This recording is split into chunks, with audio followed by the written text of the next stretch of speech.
बिस्मिल्लाहिर्रहमानिर्रहीम। अस्सलाम वालेकुम नाज़रीन, आप यूट्यूब चैनल देख रहे हैं। मैं इमरान खान हूँ। इससे पहले कि मैं जो पाकिस्तान के अंदर से जगह जगह ख़बरें आ रही हैं वो आपके साथ शेयर करूँ, सबसे पहले जो वज़ीरिस्तान से तस्वीर हम देख रहे हैं सोशल मीडिया पे, और ये मीर अली की तस्वीर है। मीर अली में पहले भी बहुत नुकसान हो चुका है। मुझे याद है आज से चंद साल पहले जब बहुत ज़बरदस्त ऑपरेशन चल रहे थे, उस वक्त मीर अली के बाज़ार में एक दफ़ा ऐसे भी हालात थे लड़ाई के दौरान के कोलेटरल डैमेज में ख़वातीन और बच्चे बहुत बड़ी तादाद में शहीद हो गए थे, और उस पर मौलाना फजल रहमान समेत बाकी तमाम पॉलिटिकल पार्टीज़ ने भी आवाज़ उठाई थी, और बहुत बुरे हालात वज़ीरिस्तान ने देखे। ये जो टेररिज्म की वॉर है इसके हवाले से बहुत बुरे हालात देखे। अभी जो मनाज़िर हम देख रहे हैं यहाँ पे बहुत बड़ी तादाद में जो मवेशी हैं उनको नुकसान पहुँचा है, इंसानों को नुकसान पहुँचा है, क्योंकि उन एरियाज़ के अंदर अभी प्रॉपर इंटरनेट नहीं है, कम्युनिकेशन का निज़ाम जो है वो ठीक नहीं है, जिसकी वजह से वहाँ से इंफॉर्मेशन प्रॉपर आती नहीं है। हमें पता नहीं चलता कि नुकसान किस नौइयत का और कितना ज़्यादा हुआ है, लेकिन जो तस्वीर और वीडियोज़ आ रही हैं वो दिल दहला देने वाली हैं, वो बहुत परेशान कुन है।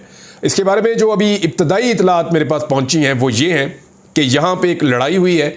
कुछ लोग कह रहे थे कि ड्रोन अटैक हुआ है, वो भी कंफर्म नहीं हो रहा, लेकिन यहाँ एक लड़ाई हुई है सिक्योरिटी फोर्सेस में और दूसरी जानिब से दहशतगर्दों में, और ये बड़ी शदीद किस्म की लड़ाई थी, और इसके नतीजे में जो लोकल्स हैं उनका नुकसान हुआ, जो बहुत बड़ी तादाद में मवेशी हैं, जानवर हैं बेजुबान, उनका बहुत नुकसान हुआ, और वहाँ प्रॉपर्टी का बहुत नुकसान हुआ है। अभी जो है वो इमदादी सरगर्मियाँ जारी हैं, और सूबाई हुकूमत ने एक पैकेज भी अनाउंस किया है मवेशियों के हवाले से भी, और जो इंसानी जानों का नुकसान हुआ उस हवाले से भी। तो ये बड़ा अनफॉर्चुनेट है। तफसीलात जैसे ही आएंगी और पता चलेगा कि ये लड़ाई क्या थी, क्यों थी, और ये किस तरह हुई और कितना नुकसान हुआ, मैं आपके साथ शेयर कर दूंगा। लेकिन पाकिस्तान ने जितना नुकसान उठाया है उतना दुनिया में शायद किसी ने दहशतगर्दी के खिलाफ लड़ाई में नुकसान नहीं उठाया। हम तो बराह रास्त किसी जंग में भी नहीं है, हमारे ऊपर तो जंग मुसल्लत हुई है, हमने दूसरों की जंगों को लाकर अपने मुल्क के अंदर लड़ा है। अब आज इमरान खान साहब का एक स्टेटमेंट है आज के दिन में भी, वो अली अमीन गंडापुर साहब से मिले थे। अली अमीन गंडापुर साहब को इमरान खान साहब ने कुछ अहम जो है वो इंस्ट्रक्शंस दिए हैं। वैसे जो भी इमरान खान से मिलकर आता है ना, तो वो बाहर आने के बाद चंद दिन तक उसका रवैया और उसका अंदाज जो है वो काफ़ी जारहाना हो जाता है। इससे आपको इस बात का आइडिया हो सकता है कि जेल में बैठा हुआ आदमी इतने मजबूत आसाब का है कि वो आज़ाद फिरने वालों को ताकत के इंजेक्शन लगाता है जब ये जाकर उसको जेल में मिलते हैं। ये नहीं बाहर अगर इनकी बॉडी लैंग्वेज ढीली होती है, ये ढीले ढीले जाते हैं जेल के अंदर, अंदर से पहलवान भर के बाहर निकलते हैं। तो इमरान खान के अंदर ये करिश्मा और ये तो है, यानी लीडर में कम से कम ये तो होना चाहिए कि जब उससे कोई वर्कर या उससे कोई उसकी पार्टी का बंदा मिले तो वो एनर्जी लेकर आए और नज़रिया लेकर आए और एक नई सोच लेकर आए। तो गंडापुर साहब ने बाहर आकर क्या कहा, क्या किया, वो मैं आपको बताता हूं, लेकिन पहले इमरान खान साहब का स्टेटमेंट। इमरान खान साहब अडियाला जेल में मीडिया से बातचीत कर रहे थे। उन्होंने बड़ा वाज़े ये कहा है कि काजी फायद ईसा आईनी तरमीम के बेनिफिशरी है, और आईनी तरमीम के हवाले से या उसके हवाले से जो जुड़े हुए केसेस हैं वो भी काजी फायद ईसा साहब सुन रहे हैं। ये भी बड़ी हैरत की बात है ना कि जो बेनिफिशरी हैं आईनी तरमीम के, वही आईनी तरमीम के बंदोबस्त के लिए जो केसेस हैं वो भी वही सुन रहे हैं, जिनमें एक केस 63A का भी है, खुद उसके सरबराह बने हुए हैं बेंच के काजी फायद ईसा साहब। तो अब आ जाए आप केस में हो क्या रहा है। काजी फायद ईसा आईनी तरमीम के बेनिफिशरी हैं जो इंसाफ नहीं होने दे रहे। इमरान खान साहब ने कहा कि सुप्रीम कोर्ट में कल से जो हो रहा है सबको पता चल गया है। ये क्या कर रहे हैं, ये सब गैंग ऑफ 3 को तौसीह देने के लिए किया जा रहा है। मुल्क का बेड़ा गर्क तो उन्होंने कर दिया, अब सुप्रीम कोर्ट को भी तबाह कर रहे हैं। गैंग ऑफ 3 की तौसीह की वजह से सारा मुल्क दांव पर लगा हुआ है। इमरान खान ने कहा कि यहां सारे फैसले लिखे हुए आते हैं, जजेस आकर सुना देते हैं। ये चाहते हैं कि सुप्रीम कोर्ट और हाई कोर्ट के जजेस भी ताबे हो जाएं। हाई कोर्ट के जजेस पर दबाव डाला जा रहा है। हुकूमत सारी अदलिया को तबाह करने पर लगी हुई है। इलेक्शन फ्रॉड को कवर करने के लिए इनको अपने जजेस चाहिए। इमरान खान का कहना था कि 8 फरवरी के इंतखाबात को पूरी दुनिया ने फ्रॉड इलेक्शन कहा। एक मरतबा भी काजी फायद ईसा ने यह नहीं कहा कि हमारी खवातीन और कारकुनान जो जेलों में हैं उनके साथ क्या हो रहा है। 9 मई वाकयात में उन्होंने आग लगाई। ISPR जवाब दे के CCTV फुटेजेस कहाँ गई। ये चाहते हैं कि PTI किसी भी तरह से ऊपर ना आए। मीडिया से बात करते हुए इमरान खान ने कहा कि हमें कोई भी जलसा नहीं करने दिया जा रहा। चीफ जस्टिस का ये काम होता है कि वो बुनियादी हुकूक का तहफ़्फ़ुज़ करे। गर्मियों का जलसा भी क्या 6 बजे ख़त्म हो जाता है? यानी गर्मियों में तो 6 बजे शाम होती है। सारी कौम को पता है कि क्या हो रहा है। कल से जो हो रहा है इससे वादे है कि चीफ जस्टिस और चीफ इलेक्शन कमिश्नर मिले हुए हैं। इमरान खान ने कहा कि सुप्रीम कोर्ट और मईशत समेत पूरा निज़ाम डोल रहा है। चीफ इलेक्शन कमिश्नर को पता है कि इस पर आर्टिकल 6 लगेगा, इसीलिए इलेक्शन फ्रॉड को दबाया जा रहा है। चीफ जस्टिस भी इलेक्शन फ्रॉड का मामला चीफ इलेक्शन कमिश्नर के पास भिजवा देता है।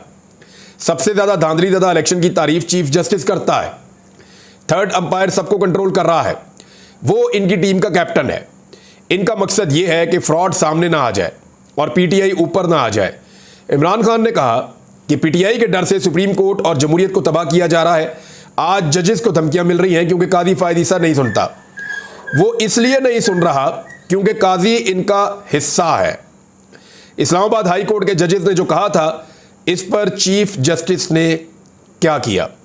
उन्होंने कहा कि रावलपिंडी में जलसे की इजाज़त ना दी गई तो एहतजाज करेंगे। अगले चीफ जस्टिस की तकर्री का ऐलान किया जाए। जस्टिस मंसूर अली शाह को मुकम्मल बैक करते हैं। इस वक्त याह्या खान पार्ट 2 हुकूमत है। अच्छा, मंसूर अली शाह साहब के बारे में मैं आपको ये बता देता हूँ कि उनके बारे में ना सोशल मीडिया पे एक नोटिफिकेशन आया। अब रोज़ाना बहुत सारी सच्ची झूठी चीज़ें सोशल मीडिया पे आती हैं, तो ये एक फेक नोटिफिकेशन था, सोशल मीडिया पे आया, वायरल हो गया। लेकिन आप देखें, फौरी तौर पे पाकिस्तान की वजारत इत्तलात और पाकिस्तान की वजारत कानून दोनों ने इसके ऊपर रद्द-ए-अमल देकर ये कहा, जी नहीं, ये फेक है, ये सही नहीं है, हमने कोई नोटिफिकेशन अभी जारी नहीं किया। इसका मतलब क्या है? इसका मतलब ये है कि वो ये बताना चाहते हैं कि हम जस्टिस मंसूर अली शाह साहब का कोई नोटिफिकेशन जारी करने का फिलहाल कोई इरादा नहीं रखते। दिखाई तो ये दे रहा है, लेकिन अगर वकला की तहरीक खड़ी हो गई और पब्लिक खड़ी हो गई साथ, और अदलिया ने अंगड़ाई ले ली और अपनी स्पेस को रीगेन करने का सोच लिया, तो इनको नोटिफिकेशन जो है ना, वो सूली पे टंग पे इनको देना पड़ेगा। इनको नोटिफिकेशन हर हाल में करना पड़ेगा। इमरान खान साहब ने कहा कि इस वक्त याह्या खान पार्ट 2 हुकूमत है। मशरकी पाकिस्तान के लोग पाकिस्तान को छोड़ना नहीं चाहते थे, वो लोग हुकूक चाहते थे। ताकत का इस्तेमाल करके इन्हें अलहदगी की जानिब धकेल दिया गया। याह्या खान ने अपनी ताकत के लिए जीती हुई जमात को इक़्तिदार नहीं दिया। इमरान खान ने मजीद कहा कि आईनी अदालत का मकसद सुप्रीम कोर्ट के चीफ जस्टिस की पावर को ख़त्म करना है। ये बहुत इंपॉर्टेंट नुक्ता है। मैंने कल भी आपको कहा था कि चीफ जस्टिस सुप्रीम कोर्ट जो है वो बिल्कुल फारिग हो जाएंगे, टुथलेस, उनका कोई काम नहीं होगा। सारी ताकत आईनी अदालत के पास चली जाएगी और जूनियर जजेस उस ताकत को एंजॉय करेंगे और सीनियर जजेस क्या उनके मातहत आ जाएंगे। ये बड़ा सीरियस इशू उठने वाला है। आईनी अदालत का मकसद सुप्रीम कोर्ट के चीफ जस्टिस की पावर खत्म करना है। इमरान खान ने कहा सुप्रीम कोर्ट के चीफ जस्टिस की पावर को खत्म करके काजी फायद ईसा को आईनी कोर्ट में बिठाना चाहते हैं। काजी फायद ईसा आईनी तरमीम के बेनिफिशरी हैं। काजी फायद ईसा इंसाफ होने नहीं दे रहे, उन्होंने हमारा इंतखाबी निशान तक ले लिया था। अभी पाकिस्तान तरीके इंसाफ के और कुछ और सेनेटर्स के नाम आ रहे हैं कि वो जैसे ही 63A के ऊपर काजी फायद ईसा साहब, देखें ना, गौर करें आप, 63A में क्या है ये आपने याद रखना है कि कोई भी पॉलिटिकल पार्टी का जो मेंबर है वो अपनी पार्टी की मर्जी के खिलाफ लोटा बन के या फ्लोर क्रॉसिंग करके वोट नहीं डाल सकता। ये आईने पाकिस्तान में लिखा हुआ है। अगर वो वोट डालेगा उसकी सीट भी चली जाएगी और वोट गिनती में भी नहीं आएगा। ये सुप्रीम कोर्ट ने उसकी तशरीह की हुई है। अब ये सुप्रीम कोर्ट से दोबारा तशरीह करवाना चाहते हैं आर्टिकल 63A के हवाले से। काजी साहब ने अपनी सरबराही में एक बेंच बना लिया है। 30 सितंबर को वो ये केस सुनने जा रहे हैं।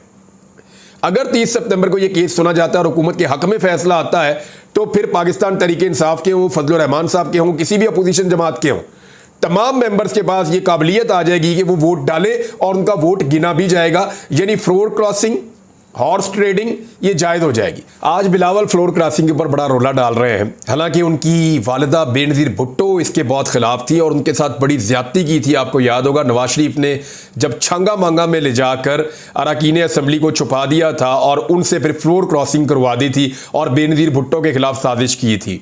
आज बिलावल उसी नवाज शरीफ का साथ देकर और आसिफ जरदारी उसी नवाज शरीफ का साथ देकर जैसी ज़्यादती नवाज शरीफ ने बेनज़ीर के साथ की थी, वही ज़्यादती इस वक्त पाकिस्तान के साथ दोबारा करना चाहते हैं। तो ये इन्होंने सीखा है सियासत के अंदर। तो फ्लोर क्रॉसिंग जो है वो ये इसकी कोशिश की जाएगी। एक और चीज़ जो अलीमा खान साहिबा ने कही और वो बहुत इंपॉर्टेंट है, उन्होंने बड़ा सिंप्लीफाई कर दिया इस सारे मामले को। ये आईनी तरमीम हो क्यों रही है? उन्होंने सादा सादा कहा कि आईनी तरमीम इसलिए हो रही है कि 9 मई और 8 फरवरी के जो असल मुजरिम हैं उन्हें बचाया जा सके और तौसीह दी जा सके। ये आप जुमले पे गौर कर ले, इसके अंदर पूरी कहानी है, इससे ज़्यादा बोलने की ज़रूरत भी नहीं है। उन्होंने कहा जी कि 9 मई और 8 फरवरी के असल मुजरिमों को तौसीह देने के लिए ये की जा रही है आईनी तरमीम। ये हो गया, उन्होंने सिंपल कर दिया इसको। अली अमीन गंडापुर साहब को इमरान खान साहब ने कुछ इंस्ट्रक्शन दी हैं, वो मैं आपको बता देता हूँ। और जो रिपोर्ट हुआ वो ये है कि इमरान खान साहब ने अली अमीन गंडापुर साहब के साथ एक लंबे अरसे के बाद मुलाकात की। बीच में उनकी मुलाकात नहीं हो पा रही थी। जब इमरान खान साहब ने यह कहा कि एस्टेब्लिशमेंट के साथ कोई मुज़ाकरात नहीं करेगा, जब पार्लियामेंट हाउस के अंदर छापा मार के, जब सानिया हुआ था 9 सितंबर का, पार्लियामेंट हाउस के अंदर छापा मारा गया था, अंदर से एमएनए को नकाबपोश उठाकर अगवा करके ले गए थे, तो उस हवाले से इमरान खान साहब ने कहा था कि अब एस्टेब्लिशमेंट से हम कोई बात नहीं करेंगे, जब अली अमीन गंडापुर साहब भी कई घंटों के लिए लापता हो गए थे। तो इमरान खान साहब ने अली अमीन गंडापुर साहब से मुलाकात में उन्हें ये बराह रास्त हदायत जारी कर दी है कि अब आपने एस्टेब्लिशमेंट के साथ कोई मुज़ाकरात नहीं करने, कोई बातचीत नहीं करनी। इस वक्त अब आपने, इमरान खान साहब ने कहा अली अमीन गंडापुर साहब को कि अब आपने एस्टेब्लिशमेंट के साथ कोई मुज़ाकरात नहीं करने, कोई बातचीत नहीं करनी। ज़राए के मुताबिक इमरान खान साहब ने कहा कि इस वक्त एहतजाजी तहरीक के अलावा कोई दूसरा रास्ता मौजूद नहीं है।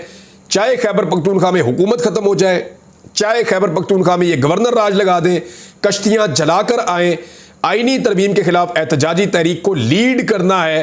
अली अमीन गंडापुर के कंधों पे बहुत भारी जिम्मेदारी इमरान खान साहब ने डाल दी है। इमरान खान साहब ने ही पहले अली अमीन गंडापुर का नाम दिया था कि एस्टेब्लिशमेंट से अगर मुज़ाकरात होंगे तो अली अमीन गंडापुर लीड करेंगे। अब वो ये कह रहे हैं मुज़ाकरात कोई नहीं, तहरीक चलाओ फुल दबा के, और जो तहरीक चलानी है उसमें अली अमीन गंडापुर ही लीड करेंगे और बहुत भारी जिम्मेदारी उनके कंधों पर डाली है। पाकिस्तानियों की जिम्मेदारी है, हर पाकिस्तानी की। अगर आइन में तरमीम हो जाती है और पाकिस्तान की अदलिया को यरगमाल बना लिया जाता है तो पाकिस्तान में फिर इंसाफ नाम की कोई चीज़ नहीं होगी। और याद रखिएगा, जैसी हुकूमत दिल करेगा वैसी बन जाया करेगी, जितना अरसा दिल करेगा तब तक रहा करेगी, और जिसका दिल करेगा फॉर्म 47 पे आ जाया करेगा। फिर वोटें डालने का कोई फायदा नहीं है। फिर एक फार्म ऐसे दे दिया करेंगे, ये 47 का फार्म है जी, आप एमएनए हैं, यानी फार्म ले लेंगे 250-300 फार्म, एक एक करके सबको दे देंगे, ये आपका, ये आपका, ये आपका, ये आपका, अब आप लोग एमएनए हैं। जब इलेक्शन हो जाएगा उसके बाद ये आपने फॉर्म दिखा देना है, इलेक्शन कमीशन आपका नोटिफिकेशन कर देगा। ये इस तरह पाकिस्तान में इलेक्शन हो जाएगा अगर अदालत को यरगमाल बना लिया गया तो, जिसकी ये कोशिश कर रहे हैं। काजी फायद ईसा साहब का एक स्टेटमेंट है और ये बड़ा इंपॉर्टेंट स्टेटमेंट है, क्योंकि काजी फायद ईसा साहब एक नया काम कर रहे हैं। वो मैं आपके सामने इसलिए रखना चाहता हूं कि इसके असरात होंगे आने वाले वक्त में। काजी साहब ने कहा, क्योंकि बलूचिस्तान के एक हल्के का वो केस सुन रहे हैं, लेकिन उन्होंने जो जुमला बोला, उन्होंने कहा जी वोटों की दोबारा गिनती पर फार्म 45, फार्म 47 को हतमी तायुन नहीं कहा जा सकता। अब ये तो काजी साहब ने सारा काम ही खराब कर दिया। एक दफ़ा फिर आपको बताता हूँ, फार्म 47 वो फार्म होता है जो हर पोलिंग स्टेशन से हर उम्मीदवार को मिलता है। यानी एक उम्मीदवार ने एक कौमी असम्बली के हल्के से इलेक्शन लड़ा या सूबाई असम्बली से, वहां हर पोलिंग स्टेशन से उसका पोलिंग एजेंट एक फार्म 45 लेकर आता है, जिसपे वोटों की गिनती करके तसल्ली करके, दो दफ़ा गिनती होती है, तसल्ली करके 2 दफ़ा 3 दफ़ा 4 दफ़ा गिनती करके तसल्ली करके लिख देते हैं जी इस उम्मीदवार के इतने वोट है, इतने वोट है, इतने वोट है, इतने वोट है, इतने वोट है। ये लिख देते हैं कि तमाम उम्मीदवारों के वोटों की फहरिस्त आ जाती है, ये फार्म 45 है। और रात के आखिरी पहर जब सारे फार्म 45 इकट्ठे हो जाते हैं तो उनकी गिनती को एक और फार्म के ऊपर शिफ्ट किया जाता है जिसे फार्म 47 कहते हैं। तो हुआ यह कि फार्म 45 के मुताबिक तहरीक इंसाफ के उम्मीदवार पूरे पाकिस्तान में जीत रहे थे, 180 नशिस्तें वो जीत रहे थे, यानी बगैर मखसूस नशिस्तों के वो सादा अक्सरियत हासिल कर चुके थे। ये पाकिस्तान तहरीक इंसाफ की कामयाबी का रेशो था पाकिस्तान में। लेकिन फिर जाली फार्म 47 जारी कर दिए गए जो फार्म 45 से मैच ही नहीं करते।